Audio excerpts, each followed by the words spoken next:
a man who needs very little introduction, although I don't know if he needs more time. Always need more Are you ready? time. Yeah, sure. All right, so this is Mudge, and he looks different than he used to. I remember a few years ago, I was standing at, I think, one of the CTF parties on the balcony at DEF CON, and hanging out there having a cigarette, looking over everything. And I just turned it off. That was it. Going to the and he walks up to me. He's like, "Hey, how's it going?" And we've met a few times, but not a lot. And we're yapping away. And I'm sorry, but I meet a lot of people at conferences, and I don't remember names very well or who they are or anything like that. And yeah, it happens. And so he's talking to me, and I'm kind of doing this blank stare, like, yeah, no, it's good, yeah. He's like, "Do you know who I am?" I'm like, "I don't remember at all." It's like, "It's Mudge." And I'm like, "Oh my," the last time I saw him, hair down to here and everything, and it was, when the loft and at stake was all going on. I don't think I'd seen you for 3 or 4 years. And then he shows up with a polo shirt on, which was disturbing. Yes, honest to God, a polo shirt, short hair. It was kind of frightening. I jumped back a little bit. Never worn a polo shirt. Never will wear a polo shirt. Never will wear. Button down, maybe. Okay. I mean, I was a little hazy too. It was Vegas, but anyway. So Mudge has a proper job now, and he's doing some really good work down at DARPA. So we're really happy to have you here tonight. And without further ado, I'll turn it over to you. So here you go. Great, thanks. Thank you very much. So first off, let me say this is really the first conference I've spoken at as an actual senior official of the DoD, and that's really kind of messed up to begin with, right there. They were willing to have me. I don't know who's worse off in this going on, but. For the opportunity, I said, I had opportunities to talk at a whole bunch of conferences, a lot of large ones overseas, and the one I actually wanted to talk at was ShmooCon. And the reason is, and I'll go into this a little bit at the end of the talk here, is that this is the community I came from, this is the community I still relate to, and all of the efforts that I'm trying to do in the government are influenced by that, and trying to figure out ways that, when I was running the loft, or when we were doing the loft, I was like the front person for it, it drove me nuts because I said, we're doing really good stuff. We're publishing it all out. We're not trying to screw anybody over. And God damn, everybody needs what we're trying to do with explaining how some of these problems work, how they're fixed, how they're not fixed. And why can't we get like some government or some organization, not some government, somebody in our government. Yeah. To actually fund this sort of research, the type of stuff you're seeing here at ShmooCon. And that's what I'm ultimately trying to do, and that's ultimately why I took the position that I'm in, because it's a tremendous resource. What I'm going to give as a talk is called an analytic framework to cybersecurity. And I was asked to put this together by the director of the agency to work with some of the other folks there, because I went up and I had some concerns about the way forward that our country and in fact the world is going on cyber. And she said, "That's great, Mudge. You've got 6 weeks. Put together a plan forward, and you're going to brief the Deputy Secretary of Defense. By the way, it better be good." So at month 3 or month 4 of me being at DARPA, it was almost the end of my tenure as a program manager at DARPA, but lo and behold, 6 weeks later, after pretty much nothing but 16-hour days, no weekends, a wife that was really, probably taking the worst of it with me just being frazzled there, we put something together. Now, this is not the full brief, but this is the large chunks of it, and hopefully it gives you the spirit. And this is what we've been giving to senior management, and this is the message that we've kind of taken on some areas and issues that we see and that we're trying to address. So it is designed for higher level, kind of like that management level. So some of it might be slightly soft, but there is tech stuff in it, unlike a lot of the other briefs that I've been seeing that are saying cyber's scary, so invest more money in it, but not really giving you a way of understanding whether your investments are paying off or whether they're the right thing or whether you're just continuing to tread water in the middle of the ocean. So with that said, I'd like to kind of go into this. And the first thing that we start out with is taking a look at what we're hearing in other briefings within the government, what we're hearing in briefings from the private sector, and what we're reading in the news and the media. Not surprisingly, a lot of that stuff is the same thing that you and I as a person are all hearing individually. It doesn't matter whether you're in the government or not. One of the first things that we hear is, and I have to talk around this one only slightly, is that it's trivial or it's easy to compromise our architectures and that it happens frequently. And nobody's going to deny this because you can't go for a day or two without looking at some media article about a compromised system. So I wanted management to understand this a bit more personally and a bit more real. So I went out and grabbed a couple friends of mine, some old colleagues who have a company that's local, and we took a DoD system, and I said, look, what can we do in about 3 days' time? And in about 3 days' time, we had, I should say they did all the heavy work. I just sit there and asked them to do it. That's kind of the position that I'm in now. They did all the real work. But 2 remote bypasses, 25 plus local escalations and bypasses. And this was on something that we spend millions and millions and millions of dollars a year on just for the licenses and to keep it up to date. So that kind of drove it home saying this is a very complex environment. And yes, it's not bullshit that these things are too complex, too large, and they have too many attack surfaces to actually be able to configure and control and manage en masse. The other thing that we're hearing is that users are a weak link. Now, the picture on the left with the array of USB keys was a tip of the hat to something that the Deputy Secretary of Defense talked about in a Foreign Affairs article, or an article for Foreign Affairs magazine, where he talked about a previously classified, but then declassified because of the way he released it, incident called, I got to make sure I use the right one, sorry. Buckshot Yankee. This is why they normally don't let Mudge go out and give public talks so far. But what it was is we have a lot of different systems. And in Buckshot Yankee, what happened was there was somebody who took a USB stick that had an infected virus on it. In this case, it happened to be agent.bits, which was relatively well known. There are signatures for it in most of the commercial virus software, and plugged it into a CIPRNet system. Now, for those who don't know, CIPRNet is the secret IP routed network for collateral secret communications, and lo and behold, there's a virus loose on CIPRNet. Now, why did that happen? Well, we air-gap these systems, and we air-gap them intentionally to stop bad stuff from going on them, just such a fashion. But we oftentimes don't think about the sort of mission and environment that they're deployed in. So you have somebody, some sergeant, some corporal that's over in a forward deployed area who's got people yelling at him or her saying, get that information over on the system, we need it right now. And you're going, I got a USB stick, I can get the information, I can move it across there, but policy says I really shouldn't. You're trying to accomplish a mission, the mission's going to take priority in those situations. Another area where we're hearing that users are a weak link is in password security. Now, I know a little bit about password security. And in fact, it's kind of humorous because I've now stumbled across environments where you have to have a password for Microsoft Windows that is a minimum of 15 characters in length. And I said, wow, that's interesting, 15 characters. That's kind of a magic number as far as Microsoft is concerned with LAN-MAN versus MTLM, because in LAN-MAN, it's 7 characters and then 7 characters both against the same key. So an 8-character, 9, 10, 11, 12, 13, 14-character password is no stronger than a 7-character password. It's only when you get to 15, and try this, this is nice, a little dialog box pops up on your Microsoft product saying, warning, warning, we are about to make basically an MTLM-only hash. This will not be backwards compatible with other systems using LAN-MAN. And I've seen this in commercial organizations. It's an interesting way of trying to get rid of the legacy requirement rather than just going in and turning off the LAN-MAN hash. So now I find myself and other people have to use 15-character long passwords, which I probably did to myself. So karma's a real bitch. But the fact that certain organizations don't change having weak password hashes in their systems is more so.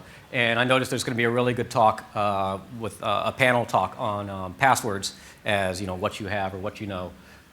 Looking forward to that one. Some guys to crack me if you can. You'll recognize one of these slides up here too soon. So 15-character password. What am I going to do? Well, I don't know too many 15-letter words. So I'm not German. Germans have no problem with this. So I'm probably going to take 2 words and put them back to back. Okay, I'm at the 15-letter mark, but wait, there's more. You need a number. He says, no, you can't use that one. You need a number as well. Oh, I'm going to have to change this thing every 40-some-odd days. This is going to... Oh, okay, I'll just put the number at the end. Okay, and each time I'll just rev it up. And it still says, nope, that's not a strong enough password. You've got to have special characters. Ampersand, @ hash. Okay, I'll put it in between the 2 words. I have to have a mixed case as well, uppercase and lowercase. Well, we're no longer in the landman domain. That's good. So I might capitalize the first word or the second word, or maybe the first letter of each one of them. And in environments that are really paranoid, that require 15 characters passwords, when you describe this particular process, a whole bunch of people's faces will just go beet red. Because you've described the method that they've gone through to actually choose their password. And what seemed like it was probably 53 or 57 to the 15th, possibilities has been greatly reduced. So, users are a weak link in certain ways. How much it's their fault versus how much we've led them there is a question. And we're also hearing that our physical systems are increasingly vulnerable to cyber attack. And sometimes it's huge and horrendous and exciting, and other times you're kind of going, I don't get it. So I threw up 2 examples here. One is a snippet from the Washington Post, which talks about what was referred to then as the China-Google incidents, and talked about how China and the media picked up and said, 30 or 40 other companies were probably hit on it. Well, what they didn't explain was that it wasn't 30 or 40 other companies. And I don't know who it was. I'm not saying this is just the media that I'm referring to here that's giving attribution to anybody. But it was closer to 3,000 or 4,000 companies. And the interesting part about it wasn't that it had actually been going on for well over 18 months, but was that anybody who was anybody in the Fortune 500 was a target. And these folks were quite successful. And if you did telecommunications, computers, or router equipment, there was a pretty standard MO, which was they went right for the developer systems, and they went right for the build servers. And when I heard that, I was like, I know that one. That's what we'd do when we were doing red teams or when we were going in on systems, because that's the crown jewels. Because now what you're talking about is you're talking about a supply chain attack where I don't have to be physically present. I can actually change an array, a character array that's created in a header file somewhere from signed to unsigned. And now I've got probably, depending on the array and where it is, 15 or 20, reliably exploitable attack vectors. Good luck finding that one as you're going through looking for backdoors. You don't have to hijack a bunch of printers that are being sent to, some area of interest and put backdoors on them. You can do it from your home. So, okay, that's a physical system that's interesting in how it's vulnerable to cyber attack. And senior leadership is starting to understand exactly what this means, and not just that it's supply chain, because we hear a lot about that, but we don't really understand what that means. And I think a lot of folks consider some very valid supply chain issues, such as where did that microprocessor or chip come from? What was the fab design? What was the process? Does it do only what it says it's supposed to do? And that can be a really challenging question. But it goes further than that. Or as Dino would say, whose burrito? Where did that burrito come from? Important things you want to know when you're purchasing food from a street vendor. Same thing happens in supply chain. And in the bottom right, one of my favorites is, and it's because I know some of the researchers and some of the folks I work with were involved with this. You'll notice this speedometer. I'm sure a lot of folks here are already familiar with the Car Shark attack. But this is an awesome one because it really drives it home. The speedometer's at 140. The car's in park. What does this mean? Well, basically, imagine this. You've got a guy twittering on an iPhone in a coffee shop in Seattle, and 100 miles away a Chevy Malibu, and it was a Chevy Malibu, screeches to a stop, the doors lock, and the OnStar mics key up. That's not an exaggeration. Well, not too much. It wasn't 100 miles. But that's basically what researchers from University of Washington and UCSD demonstrated. Now, it was the third string copy, not stir-n copy, string copy, that they looked at that was exploitable. And it took them about an hour and a half of code auditing to find it. And that was all they needed to figure out, oh, wait, this stuff is talking on the CAN bus. Nice. Which is where I've got my onboard diagnostics. I've got my electronics emission to control, System 5, System 6 if it ever came out, I don't know. So increasingly everything we're dealing with, and you guys know this, but this is news to a lot of other folks. Increasingly everything we're dealing with is drive-by-wire now. I mean, one of the first things I do when I get a new gadget is I rip it apart and see if there are JTAG leads. It's like, yeah, what's exposed? I mean, oftentimes if I can just find serial pinouts, it's an embedded processor and it'll just talk to me. Look at the Seagate drives. There was a great talk last year at ShmooCon about, see those little power jumpers right there? Everybody thinks they're power jumpers. They're not.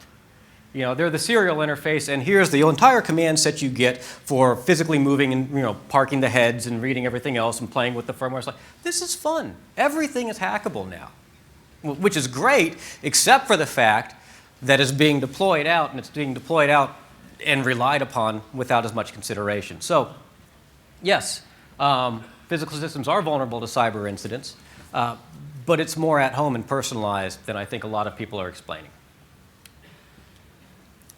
Now, we, as a nation, spend a lot of money on this. We put a lot of bright folks on it.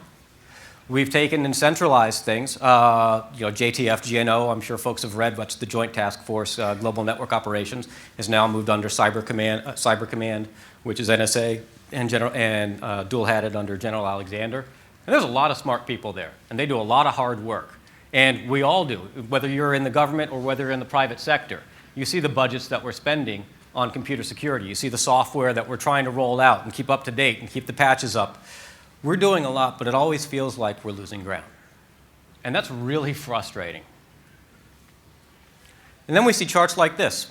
And we've all seen something like this. Some measure of badness over time, increasing, which is scary, very, very bad. And in this case, it's DoD reported incidents of malicious cyber activity. I don't even know what that means. I don't know if that's port scans. I don't know if that's an actual compromise. I don't know, what, but it's growing. And it's scary. So I actually went in and I put the federal spending budget for all of our defensive efforts and overlaid it on top. That's billions there, by the way, for the red bar. And except for this little blip, it's growing as well.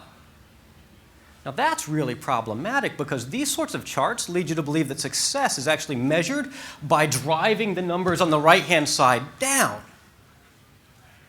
So if we're spending more money, lots more money, and the measure of badness keeps going up, this isn't sustainable. Okay, could be that we just don't know what we're measuring, but if we don't know what we're measuring and we're just throwing more money at it, that's not helping us either. So why? Here's where we get to the part that I kind of had some more fun with. I went and I took a bunch of the defensive software applications that we've used, and I started counting the lines of code. Don't ask me how I had access to all the lines of code. I started counting lines of code.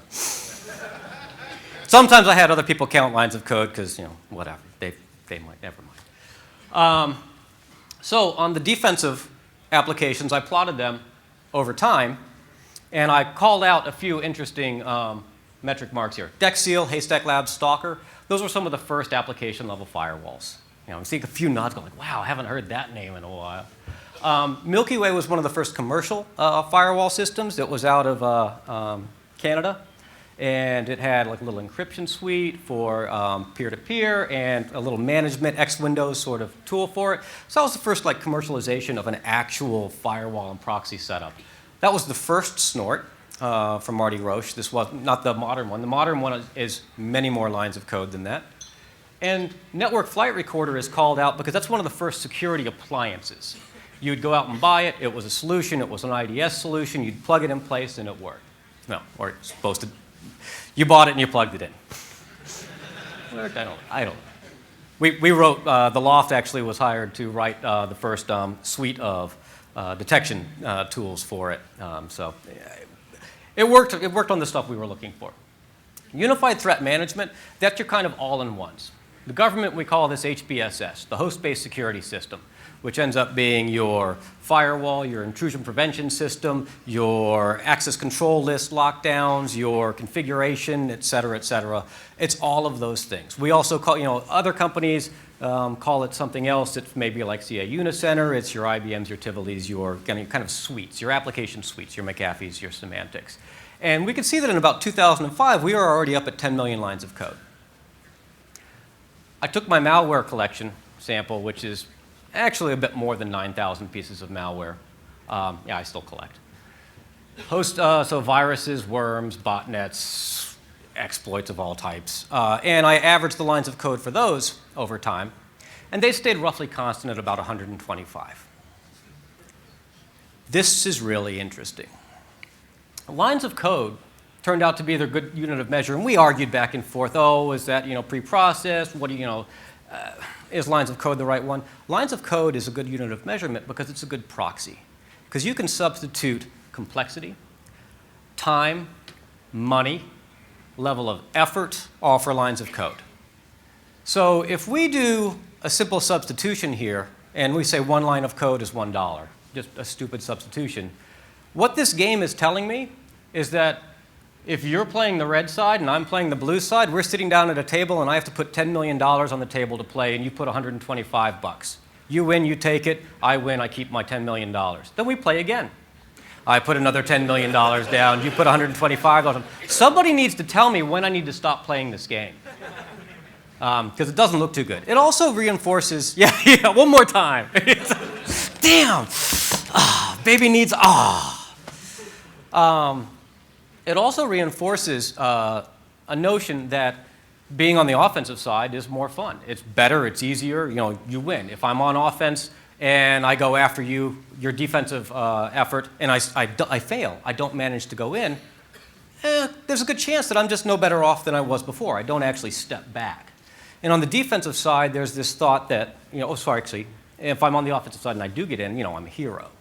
On the defensive side, if I put it in place and you don't get in, well, I'm no better off than when I was. I've probably spent some money, I'm a little more tired. And if you do get in, bad day in the office for me. That's a conventional wisdom for the discrepancy between offense and defense. But I think this chart is leading to something which is, it's not about offense and defense. It's about the sorts of environments and systems we've put in place and the complexity and the amount of effort and what it costs. Can I do this unified threat management with 2 people in the matter of 3 months? No, probably not. Really, probably not. But I can do any of these 125 line of code effort.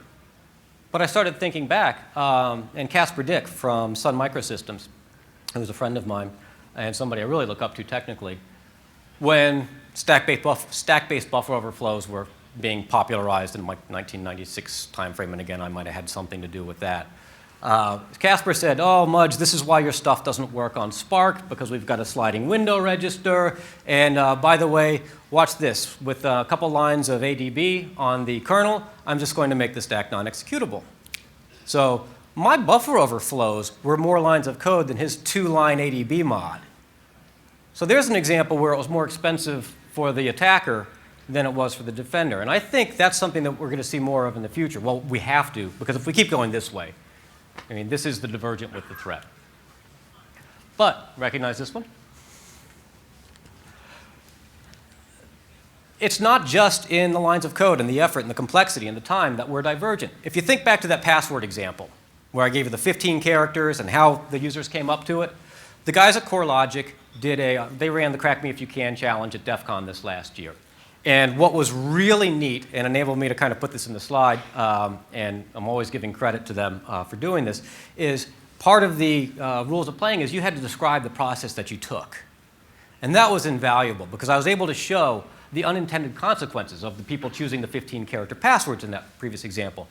48 hours to crack all of these passwords. They released the hashes out at the beginning of the 48-hour window. You didn't know what the hashes necessarily were. There were some Windows ones, some Unix ones, some SQL ones, all sorts of fun stuff in there. And the neat part isn't, because the first thing the executive leadership and management keys on to is, wow, 38,000 out of 53,000.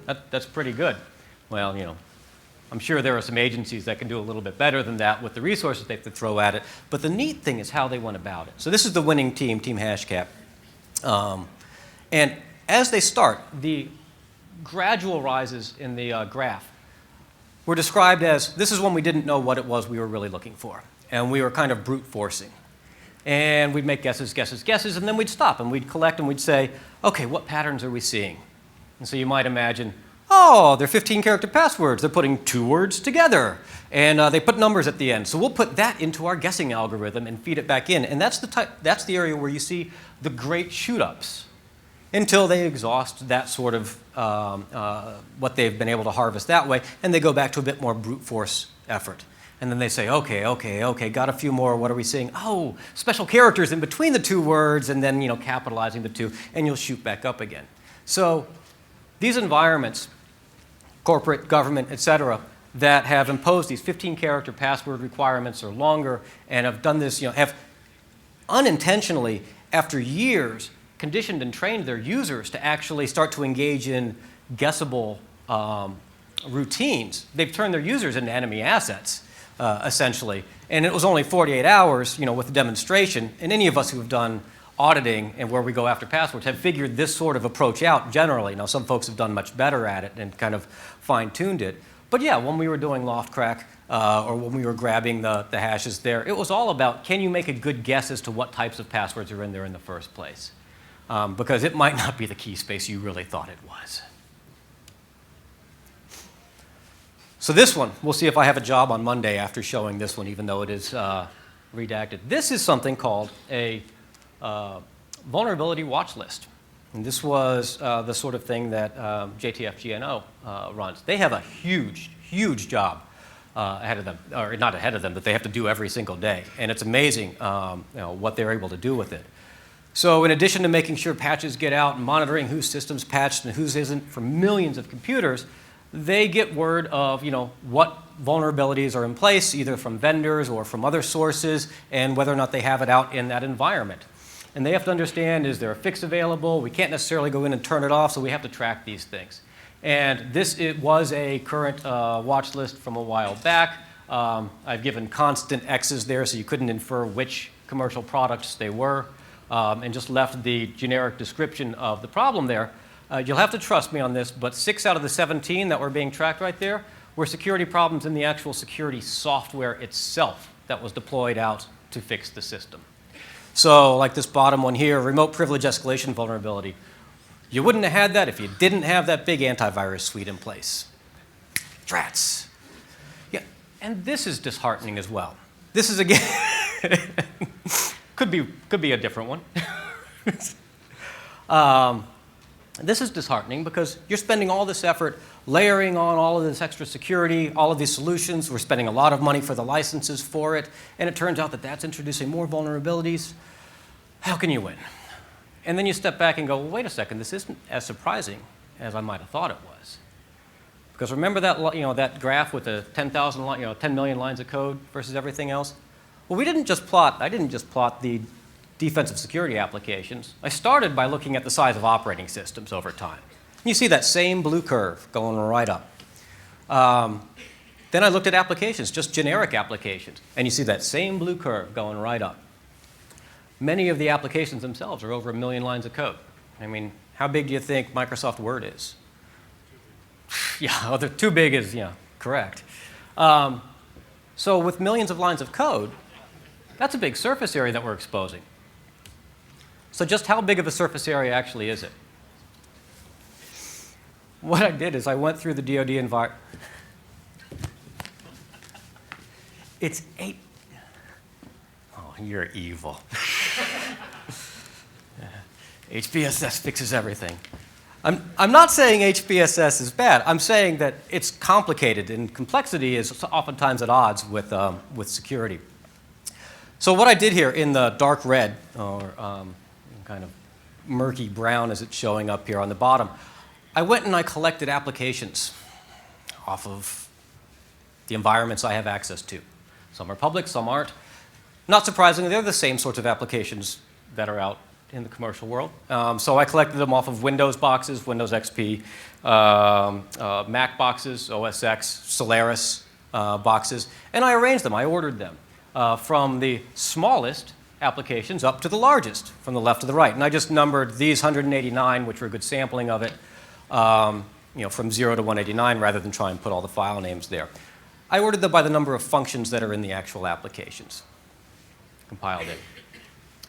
Which you might think, so for something like Microsoft Calculator, that it's got a relatively small footprint, relatively small number of functions. It's probably around file number 40 there, versus Microsoft Excel. Not to pick on Microsoft, just probably over here at about 140. And if that doesn't look like it's much of a difference, the y-axis is in log scale. So, the green bars. You might think that that calculator application is a much smaller surface area to attack than the large spreadsheet one.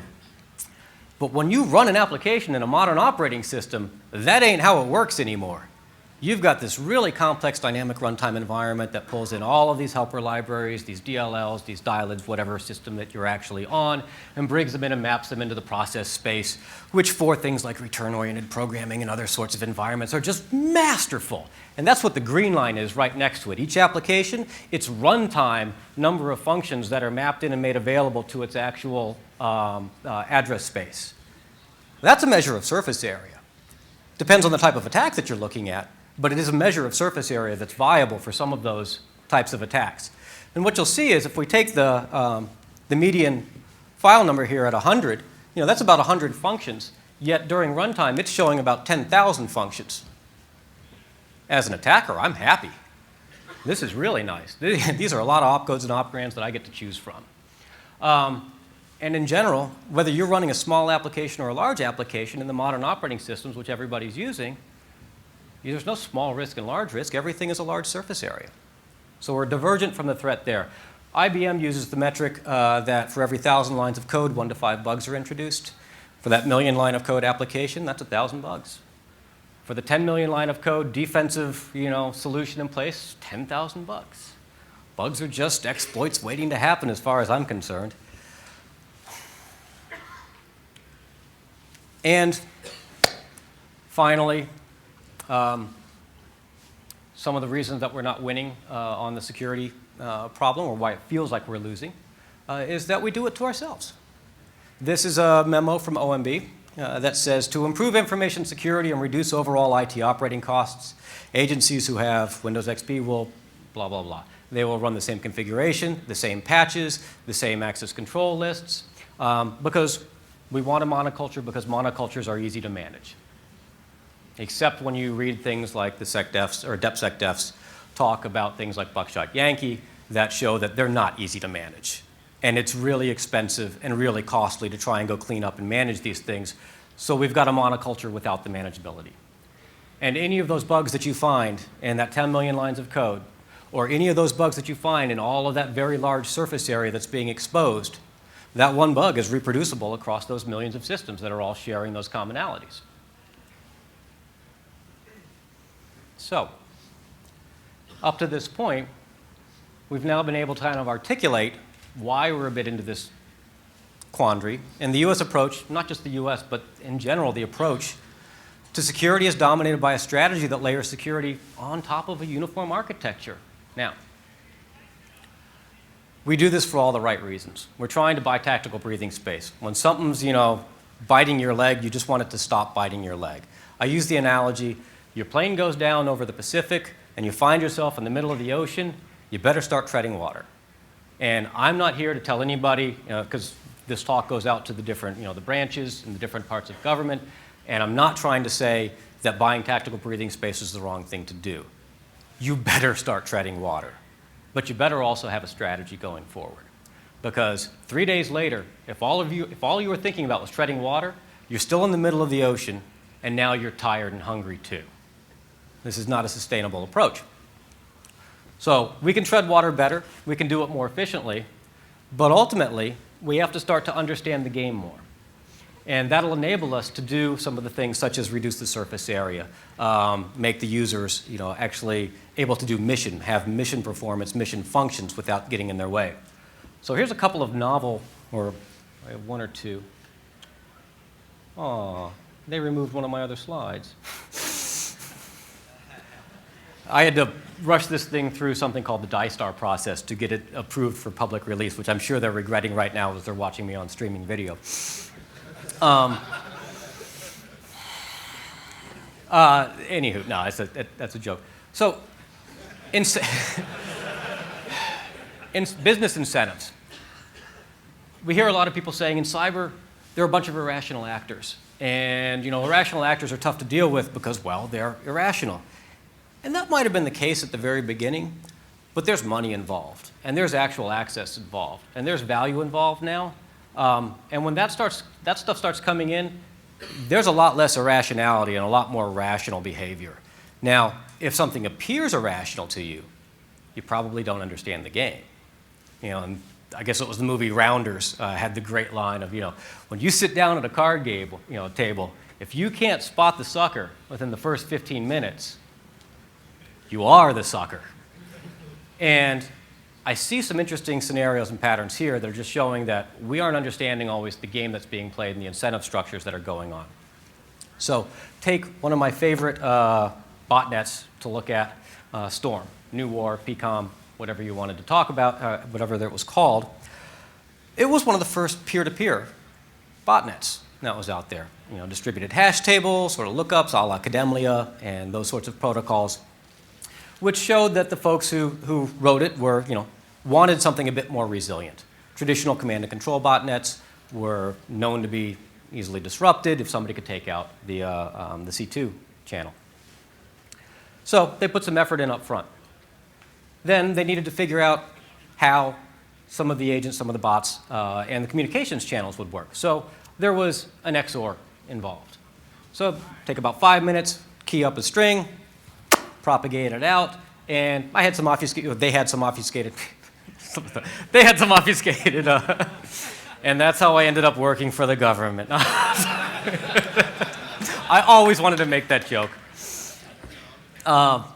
So they had obfuscated communications going back and forth between their systems.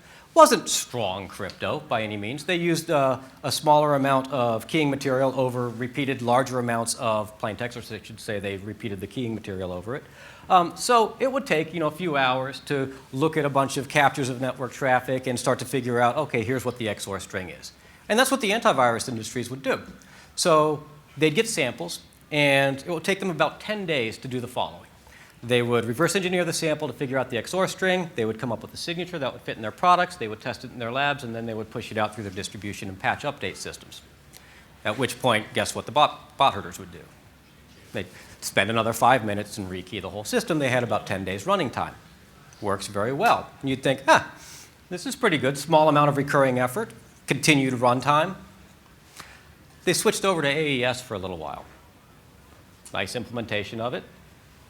They waited, 3 days, 5 days, 7 days, 12 days. We're past that magic 10-day mark. 15 days. No updates from the antivirus folks. So you might think, hey, in a scenario like that, the bot herders win. Well, here's where it gets really funny. They switched back over to the XOR. Why might you do that? Sales. Yeah. Sales. Here's an hypothesis. I might be curious if I'm the bad guy as to whether or not the antivirus folks have something in their back pocket so I can put something out there for a while. And if I find out that they don't have a solution for tagging the AES communications back and forth, well, I don't want them to actually come up with one because I just wanted to see if they had something. Because if they come up with something, it's not going to be the tell that I know is obvious, the little XOR string that's easy to find.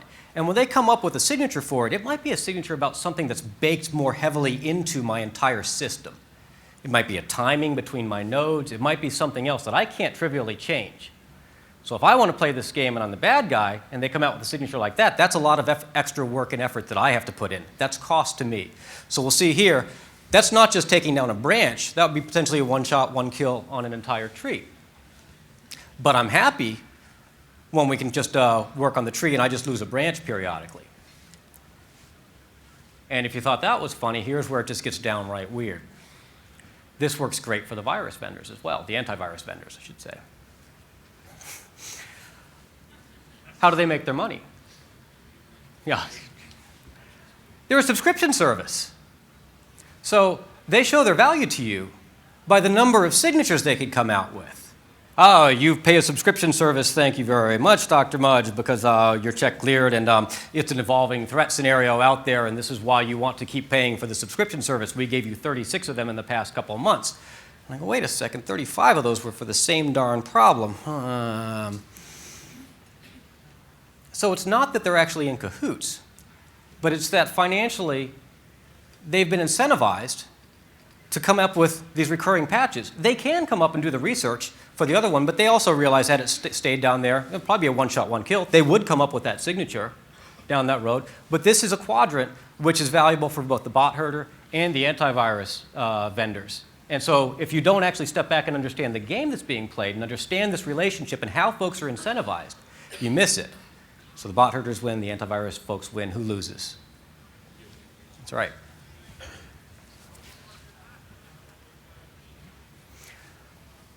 So part of this framework, and this framework we used when we applied to our own programs over in DARPA, and it changed some of the investment strategy, where we said, yeah, we were also doing a lot of buying tactical breathing space, and some of it was really good, and we've got some notable wins out of that one. But we really need to actually better understand what the surface area is that we're reducing, what's the complexity, what's the lines of code, what is that asymmetry between the blue and the red, how can we run programs over on the red side and force kind of the adversary, whoever that might be, over to the expensive blue side. So all of these were valid beliefs. Defense in depth led to a uniform layer network defense. Host-based security system is an example, but it was an extremely large attack surface. More areas of exploitability, and on top of that, it was a homogeneous environment, so one hits all. Users are the best line of defense. Educate the users, this is awesome. So operator hygiene, 15-character passwords, unintended consequences. They become predictable in ways that we hadn't actually game played out. And part of that is because a lot of the defensive solutions that we take and we deploy are only looking one step of the game forward. And they're only one option. So if you only have one option available to you, you become a predictable player. This isn't a good game. The key to good strategy is to have multiple options available to you. And then there's the interplay of technology, policies, and incentives. We thought this is good. This will favor good security. We want an open market here, which made me think of the antitrust rulings for Microsoft as they went to, or the threats of it in law as they went to Vista and really locked down the interface to access the system calls. And a bunch of the antivirus folks came up, and I'm not beating on them, I'm just saying that we've incentivized folks in strange ways, said, this isn't fair because now we can't hook the system calls easily as well to look for virus stuff, and Microsoft, you're offering a security solution, so there was some litigation that started happening. And the result was that they opened up the kernel interface again and removed the security progress that they had done in that particular aspect so that everybody could play.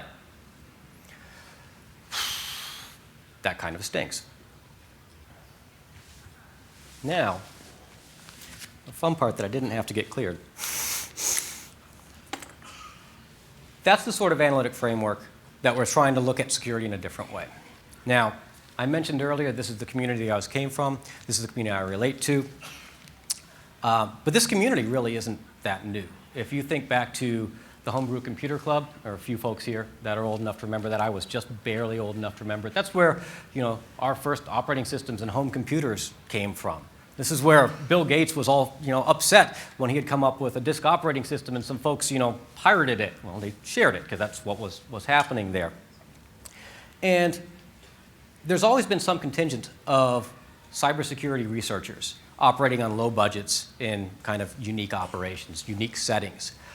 It's because we've got this advent of considerable compute power now on the desktop. home fabrication capabilities and things like social networks, that these motivated people are actually more able to seek each other out, because motivated, curious people seek out and find other motivated, curious people. That's how I got involved in the community. I'm sure that's how a lot of you folks got involved in the community as well.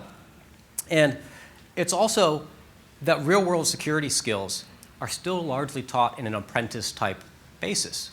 You can go to universities and learn some stuff about computer and security network, and 9 times out of 10 it's going to be crypto, because the universities know how to teach math, and math is crypto, and that's good, but it's not necessarily always real world. And there are, don't get me wrong, there are a lot of organizations that will sell commercially, how to hack, how to become, a white hacker or whatever. And when you look closely at those, a lot of that is how to use a particular tool, or how to use the tools that are out and available. But it's folks like us that are actually looking and saying, well, what are the tools that are missing, and how do I make them? I don't care which side it is, because I really don't see a difference between offense and defense, which is kind of why I think that red-blue asymmetry is more about how things have been structured and less about whether you're attacking or defending. So, makerspaces. And what finally made me say, okay, this isn't just me who believes this. I read a lot of proposals coming in, because I am in charge of millions of dollars, and they're taxpayer dollars. They're not my dollars. They're all of our dollars.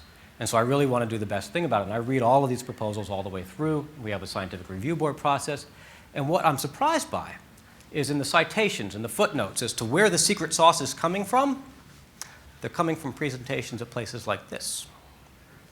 So whether the traditional government contractors and performers realize it or not, whether this is their intention or not, they're telling me that the talent that we should be engaging directly at a place like DARPA, the mad scientists that bring you all sorts of crazy science and fund all sorts of crazy research, whether it's the internet, stealth technology, GPS, et cetera, UAVs, that we should be going directly out to you folks. And I tried doing that when I first showed up at DARPA. And some of you actually are engaged in some negotiations. Some of you have done work with me there where I funded some of the research work we're doing. And it's painful. It is really painful for small organizations, boutiques, hackerspaces, maker labs, to engage the government and go through government contracting, because it's not set up for that. It's set up for multi-million-dollar, multi-year-long efforts. I want to build a new stealth technology. Yeah, but they used to do this. They did. They did used to do it, and we're getting back to that. And that's why I'm here, and that's why I went over to the dark side. Because they need it. And it's not about a recruiting pitch trying to get folks to come support the government. That's not what it is. I want you guys to stay like you are, because you're more valuable doing the type of work that you're doing the way you're doing it now. And I want the government to modify and change and make itself a resource to enable this sort of work and to go out and fund the hackerspaces, the maker labs, and all the different projects. I'm looking at the things in... Thanks. That's how I feel. And I look at the list of stuff being presented here at ShmooCon, and I'm like, we should have been funding that, we should have been funding that, we should have been funding that. And the great thing is, I've got the approval from management. I got the money put aside, so Congress has given the money to do it. The problem is now I got to figure out how to do it legally in a way that's checks and balances are really important here, because there are some reasons why the very complicated process is in place.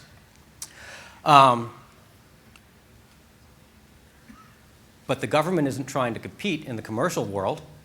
So what if we had like a 7-page contract in place that was just firm fixed price, which is something the government doesn't normally do? And we can go out and say, hey, all of these things at ShmooCon, all of these types of efforts, we can give you funding money for it. We want it out there. We want that research to keep going. It's not about we want it to go dark or we want it hidden. We don't even want the intellectual property for it in the commercial realm. You keep all that. If you're going to a venture capitalist or something and you're going, I got to give up 51% of my company and the intellectual property and some of the ownership here. No, you keep all of that. We want government purpose rights so that we can pay for the hacker incubators, basically. We want government purpose rights because if we're paying for it, we'd like to be able to use what we learn from it in the government.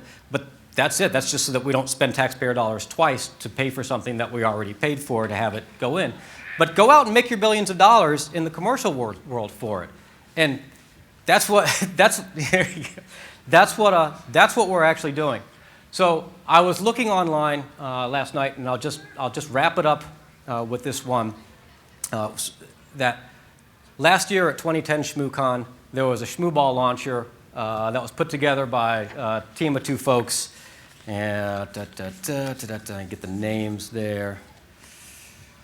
Larry and Darren, the 2010 ShmooBall launcher. And they did a presentation at CohogCon, and I couldn't make it up there. But I saw the PDF online. And I love the description. You know, a couple of dudes who do computer security, podcast, drink beer, and build totally awesome stuff in the workshop, much to their wives' and wallets' disappointment. I can fix the wallet part. I can't fix the wives' one. But at the very last slide, it said, next steps jokingly, get Mudge and DARPA to fund this. Well, the joke is I didn't take it as a joke. And it's called Cyber Fast Track. And in about 3 months' time, I hope to have this thing out on the street so we can actually figure out, and there will be pain at the beginning, I'm sure, as we figure out how to do this back and forth, but in a way where we can become a resource to the community by investing in it and have more information spread so that we can show that that asymmetry is just a crock. Because when we do stuff this way, we are the asymmetric advantage. And that's my talk.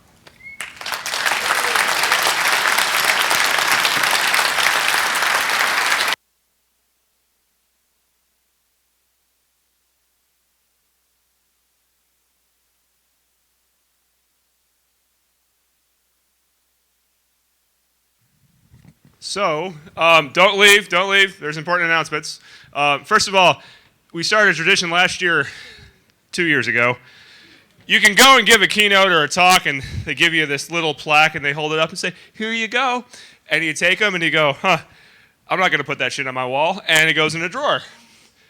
I challenge you to put this in a drawer. So, here you go. Thank you for coming.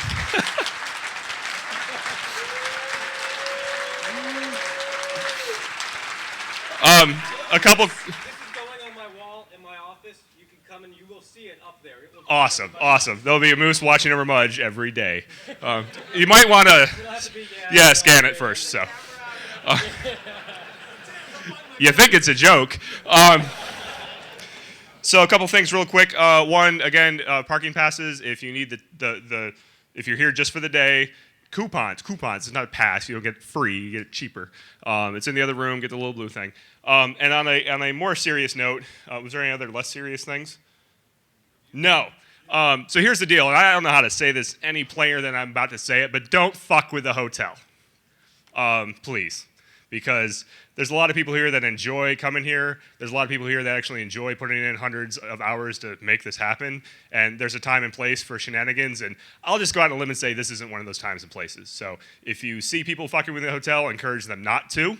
If we see you, we will deal with it. And the hotel will deal with it if they find you. So anyway, that's it. Every year I get to be a grumpy bastard on Friday to say the same thing. So please don't make me do it tomorrow. Anyway, any questions, concerns? Things are working out well? Yes. All right. See you all tomorrow. Go have a good night. Fire talks are in the International Ballroom at 8 o'clock. Woo! In other words, be mature party people. Once again, brought to you by www.mediaarchives.com and mediaarchives.tv.